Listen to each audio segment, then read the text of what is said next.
ดีเด้อพ่อแม่พี่น้องในเสาหงก็มาลอดตลาดเนาะจากในไซและแม่เพิ่นก็มาเนาะพี่น้องเนาะอันพากันมาลอดตลาดกับข้าวหน้าแล้วก็ซื้อจักได้ยังเป็นรีวิวให้เบิ่งอันปีบแก๊สให้เพิ่นบางหนึ่ง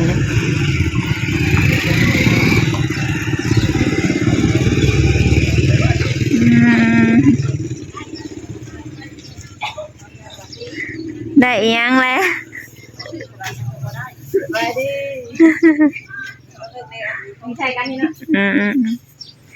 เอารถยังมาคือว่าอันสแกนมันเราเอารถใหญ่มาจอดไว้ใส่บ่มีข้าวเปียก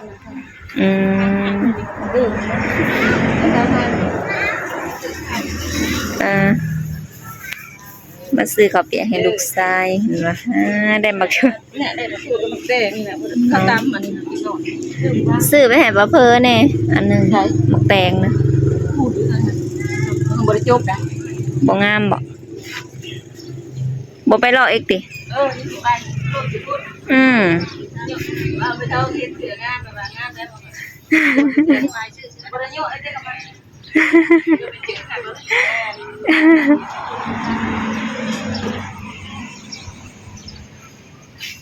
ไปเพิ่นสิไปรอเงินบ่ทันได้เบิดเพิ่นว่าสิไปรออีก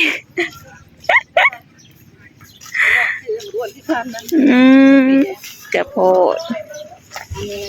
อาทิตย์นึงพอไปเฮ็ดงานก็บ่มีกินให้ดีเรากินแล้วกินก็ปวดตรงนี้ขนมตัวเองแหละได้ก็ไม่หนัก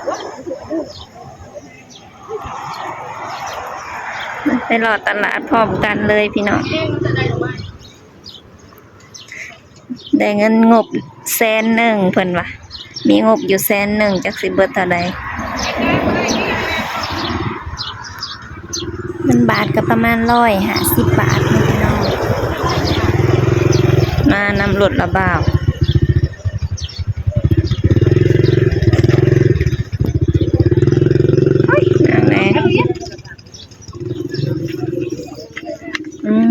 ทุเรียนพี่น้องป่ะมาเป็นคันรถเลยพ่อค้าก็กินไปนำ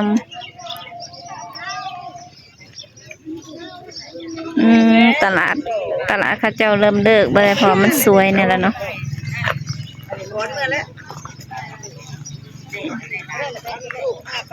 เลือกเกือบ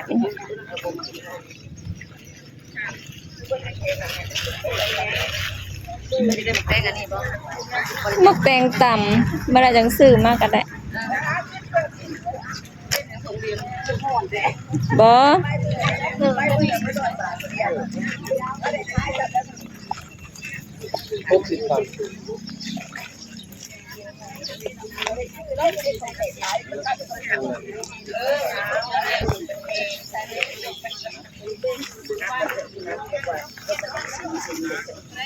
ซื้อเกิบให้ลูกชายเสื้องาม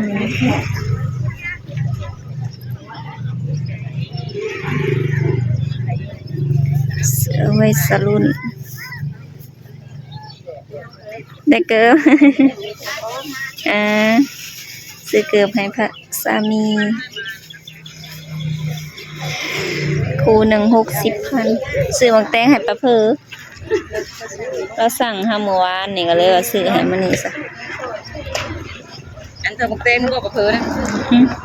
ให้มาเก็บนี่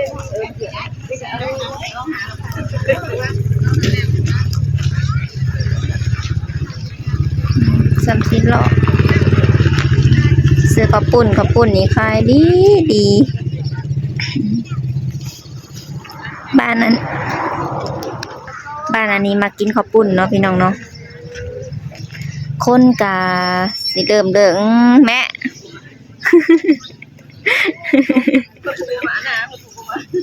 ไปเลยเฮามาน่ะยังงั้นยังน่ะใส่สุดนอนอยู่ตัวรถเอื้อนเดินไปลูกยังใส่สุดนอนตับซาบอยู่ตอนเฮามาน่ะ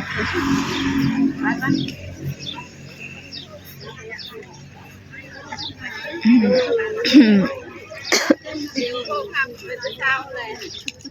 พิ่นคือ ใกล้เฉย เพิ่นคือบ่เอาซาเล้งมานะให้แม่ขี่นำเอาไปไว้รถก็หิวอยู่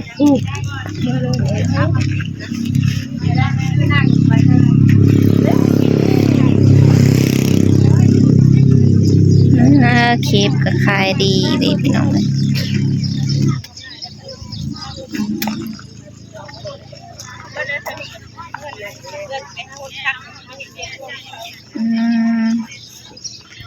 ขายเครื่องย่าง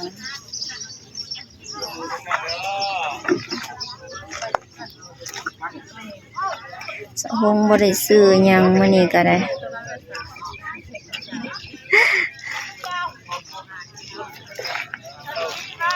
ขายดีขายดี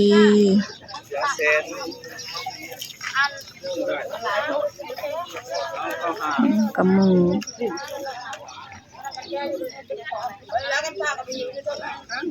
แต่น้ำมันหมูก็ได้สีนก็บ่ค่อยลายเนาะ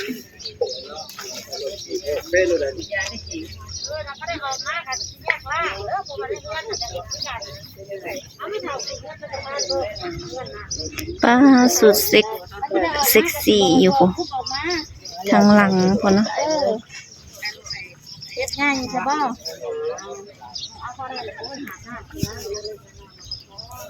สุดงามอยู่ทางพี่น้องเอ้ย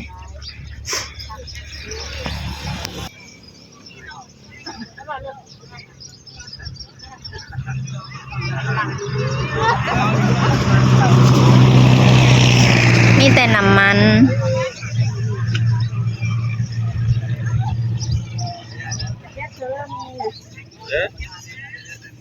นี่เนาะแดง30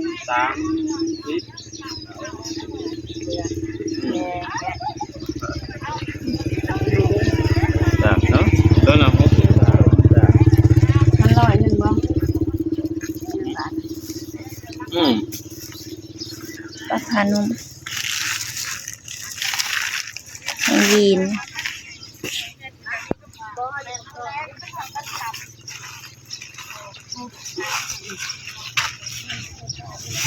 ซื้อมีลูกเพิ่นมากินมี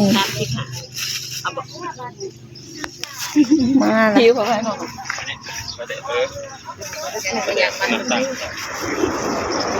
เผ็ดบ่นี่นะเนี่ย10,000กี30มันสิ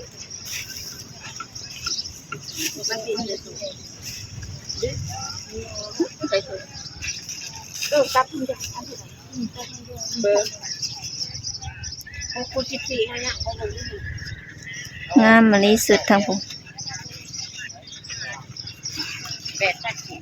พอละบ่คือนั่งอยู่รถบัด เปิดสิอันนั้นได้เปิดสิบำรุงได้แม่ลูกสอง จุดเต็มกระตา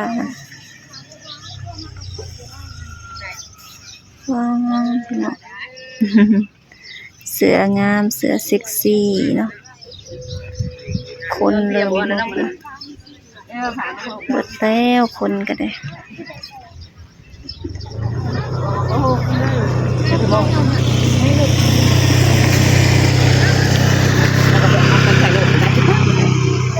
เหลือเนาะหลักอะไรถามว่าจะแจกลูกกินนมสองสามละเขาประเทศรับข้าวเด็ดเด็ดเอาใส่ถุงให้เพิ่นมันก็ไปใส่รถเอ้าพูดเกินกันหน่อยเดียวโอ้โหกับเดี๋ยวโทษดังมันนั้นนี่หมูมือในโทษนี่โอ้ยคันแมนโบนหายเราก็บ่ได้กันแล้วเราก็เนาะเราคนชื่อแล้วสิได้อีหยังทำเรื่องกันเจอเนาะเรื่องอะไรกันเคยโอ้ยเราเคยกันเนาะมาแกงก็โอ้ยเอาเงินเลขไปให้จะเปลี่ยนตลอดแต่เราก็เฮาประจักษ์เฮาถามมีเด็กน้อยบ่ได้ให้บ่คนน้อยบ่ได้ให้พวกให้บ่ให้ปานใดก็ถามเพิ่นเด้อสองคนเนาะตาบ่เอาซะว่านะให้หลายคนจังหวัดได้อยู่พี่น้องสำหรับคลิปนี้ก็ขอจบไปเพียงซ้ำนี้เด้อก็เจ้า เมื่อบ่เลยเนาะมันนั่นแดดมันนั่นน่ะเบ่เลยก็ขายแต่เช้าเพราะว่ามันนั่นอันมันแจ้งไว้เนาะก็เลยขายแต่เช้าหน่อยกินเคฟ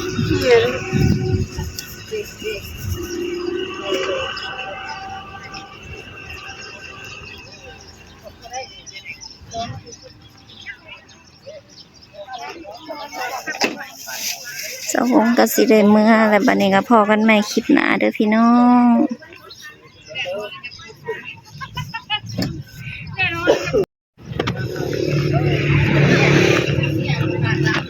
อันนี้เป็นมักม่วงไข่ม่วงไข่เนาะอันนั้นตัวสุกแล้วมักม่วงหลายช่วงนี้เป็นฤดูมักม่วงเนาะ วันนี้เพิ่นเว้าหน้าย่ามันเว้าบ่ได้ยิน อันนี้แมงขนุนแมงขนุนใหญ่พี่น้องติ่งยุกยิกยุกยิกปลาคอแบบนี้รถก็จะแม่นไก่ไก่ ส่งให้เราแน่ไปเลิกกินข้าวแล้วบ่ได้มาเรายังไง